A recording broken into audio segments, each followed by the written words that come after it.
know I'm posting this later than expected, so thanks for waiting. Yes, the AFL Obsessed Broadway show went dark for a week, so thanks for your patience. I know it's taken me a minute to get you some content. I'm actually in complete moving mode right now, so I've just been alternately packing and working. And I think I mentioned that Andrew and I were supposed to move apartments at the end of March, April, just before the pandemic shut the city down, and there were restrictions on our building with move-outs, so we had to get an extension on the lease.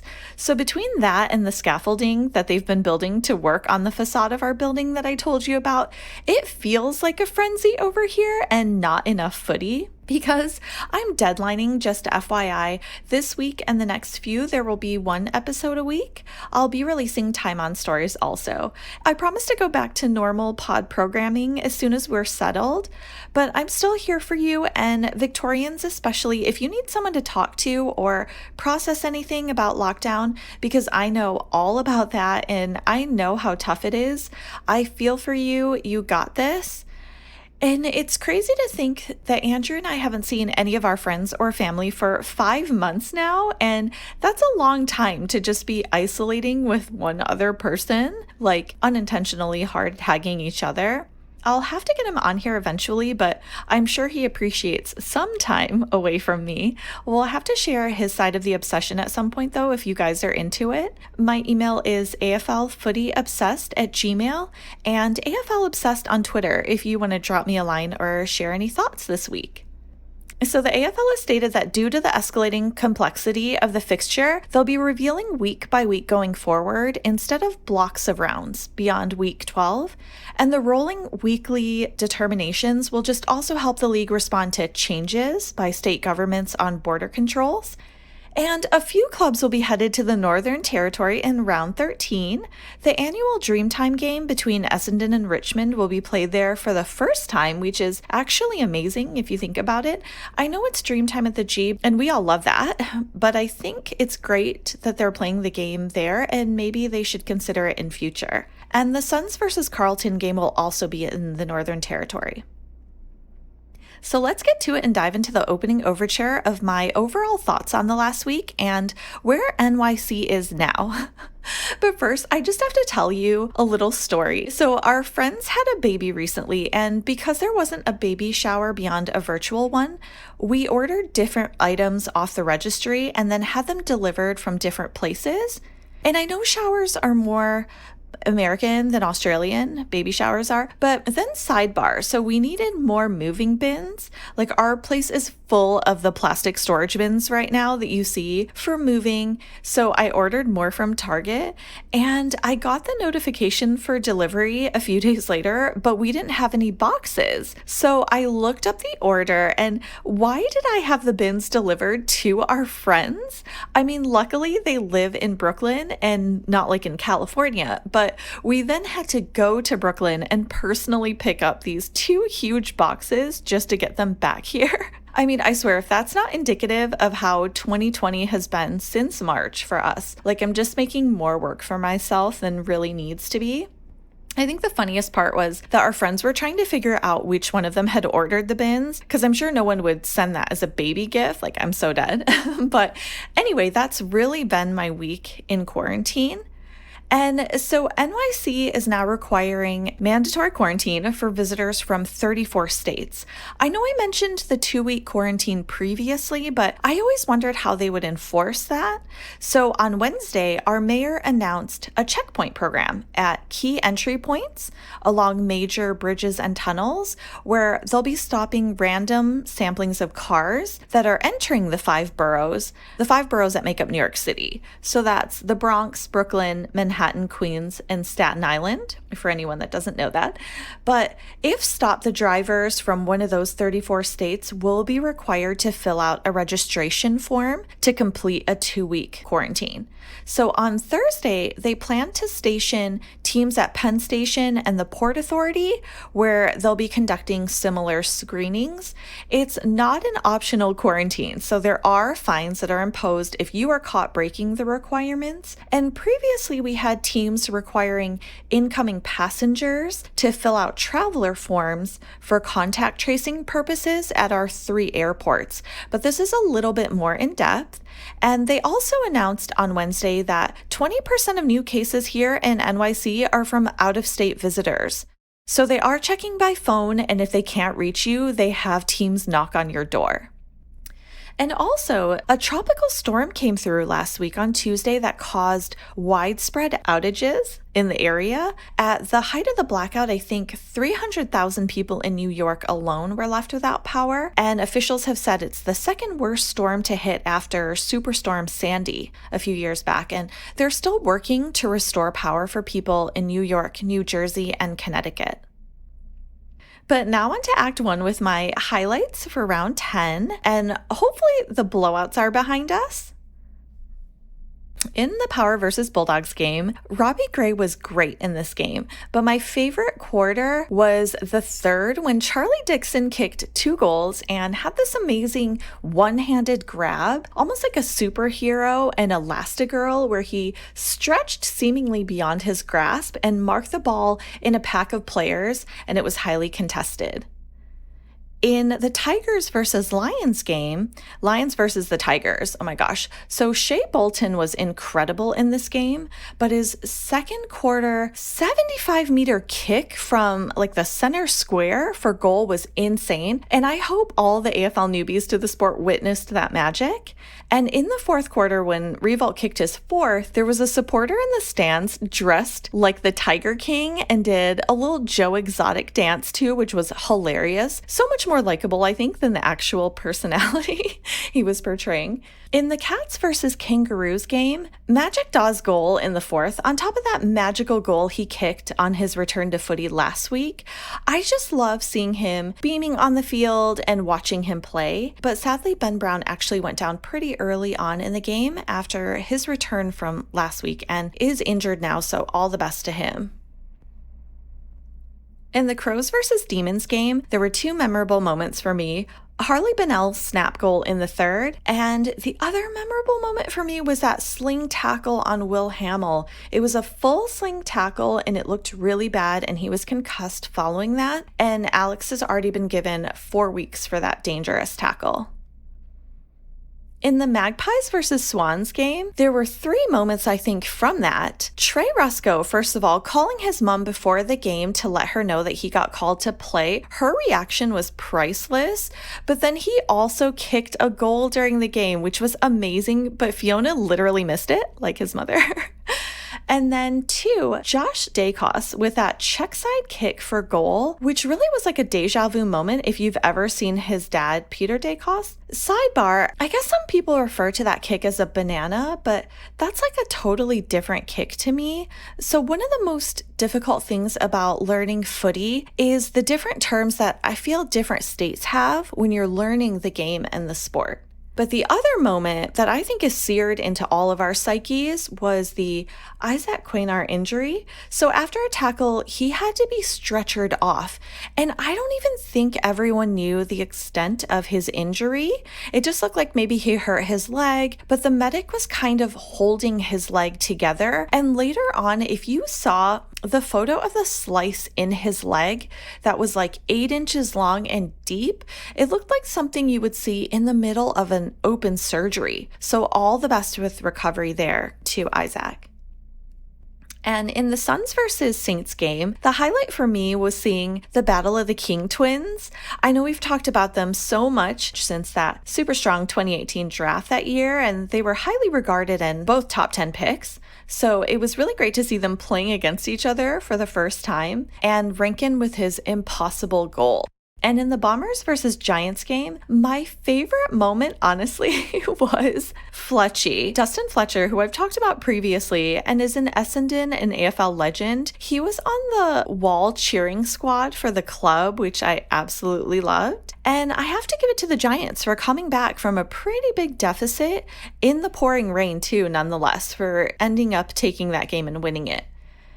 And I just have to say, the start of the current round, if you haven't seen the Port Adelaide versus Richmond game, that was one of the better games this season. I won't spoil anything yet, but definitely check it out if you're able.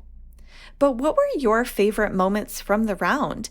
And which game are you most looking forward to this week? AFL Footy Obsessed at Gmail and AFL Obsessed on Twitter if you want to chat. Okay, so it's intermission. So quickly during this time, let's just cut away to other sports. So the NBA hub has been going really well. I don't know if you've been watching the games, but no players have tested positive for the third consecutive week now, which is amazing. And I honestly think between that and footy, they're totally getting it right with protocols and procedures at the hubs, unlike other American sports. Sadly, though, Ben Simmons suffered a subluxation of the left kneecap on Wednesday when the 76ers played against the Washington Wizards, so he is out indefinitely for the season. And for hockey returned with exhibition matches in Canada, and all the players actually stood for both national anthems. No one took a knee.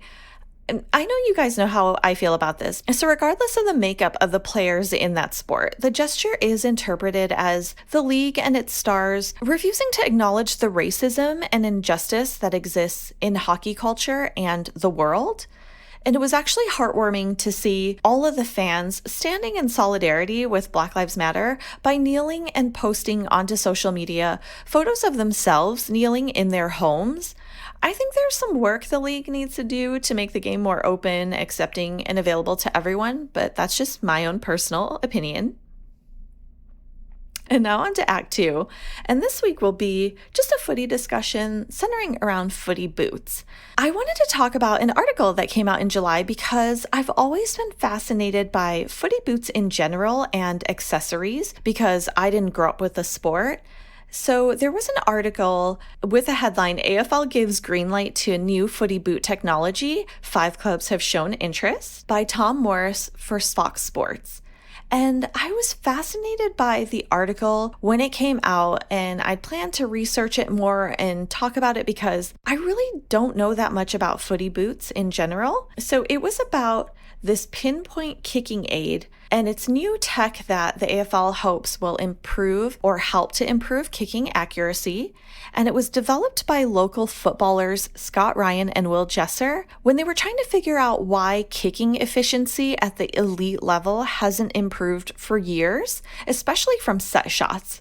So they created a Pinpoint kicking aid to counter pointy sharons and winter conditions, and it helps to level the playing field in regards to gripping and the grip pad on top of your boot. And they've said that it helps to improve your kicking efficiency without changing anything. You don't have to change your technique. It will reduce your margin for error, and this gives you the best possible chance at getting some purchase on the footy. And for my Americans, purchase in this sense, meaning grip, contact, and control.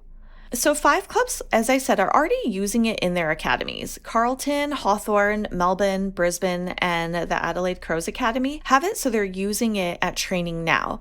And at first, I thought it was a boot that will give you a false sense of accuracy of a kick, unless it's adopted by everyone entirely in the league. And I assumed in training, you're supposed to make it as realistic as possible to help you during the game.